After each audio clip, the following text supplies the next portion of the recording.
बहुत बार ऐसा देखने को मिलता है जो ज्यादा भगवान का पूजा पाठ करता है वही सबसे ज्यादा दुखी होता है कि कोई नास्तिक आदमी जो भगवान को नहीं मानता, कभी पूजा पाठ नहीं करता, कभी संतों का संग नहीं करता, वह सबसे ज्यादा सुखी जीवन जीता है। यह सब चीजें देखकर कभी कभी तो ऐसा लगता है कि भगवान ही गलत है, भगवान का न्याय ही गलत है। यह कोई कहानी नहीं है, ऐसा हर किसी के साथ होता है।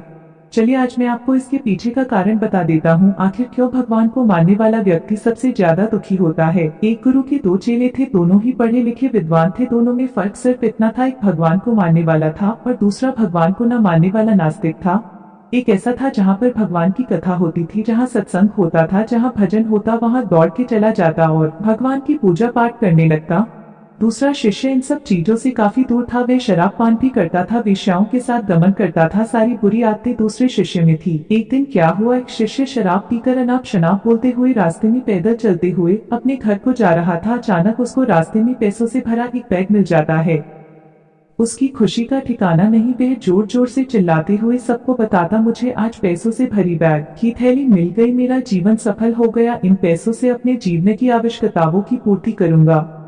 वही दूसरा मित्र मंदिर से भजन करते हुए अपने घर को जा रहा था। अचानक उसकी पैर में एक बड़ी कील चुभ जाती है, रक्त निकलने लगता है। ठीक उसी समय दूसरा शिष्य भी वही पहुंचता है और हंसते हुए उसको बोलने लगता है, क्यों तुम ही हो ना जो सबसे ज्यादा पूजा पाठ करते हो, भगवान का भजन करते हो, क्या दिया तुम्हारे भगवान ने तुम्हें? मुझे देखो, मैं कभी मंदिर नहीं गया, मैंने कोई भी काम अच्छा नहीं किया, मेरे घर में भगवान का मंदिर भी नहीं है, मैंने कभी अपने घर में सत्यनारायण का कथा नहीं कराया, भगवान के सामने कभी माथा नहीं टेका, फिर भी मैं कितना संपन्न हूँ, अमीर हूँ, मेरे पास पैसों की कोई कमी नहीं है, सबसे ज्यादा सुखी जीवन में ही जी रहा हूँ। अच्छे शिष्य को उसकी बात चुभने लगी। उसने मन ही मन विचार किया, हाँ यह तो सच बोल रहा है, मैं कितना पूजा करता हूँ, मैं कितना भगवान को याद करता हूँ, फिर भी मैं इतना दुखी हूँ, और वह कुछ नहीं करता फिर भी कितना सुखी है। इतना सोचते हुए वह अपने गुरु के पास चला जाता है और यही प्रश्न गुरु से करता है। गुरुजी मुस्कुराते हुए बोले, भगवान जो करते हैं अच्छे के लिए ही करते हैं, जिसकी जैसी योग्यता होती है उसको उसी के अनुसार फल देते हैं। अब तुम्हारे प्रश्नों का उत्तर तुम जानते हो, भगवान ने तुम्हारे पैर में कील क्यों चुभाई और उसको पैसों से भरी हुई बैग क्यों मिली? सुनो,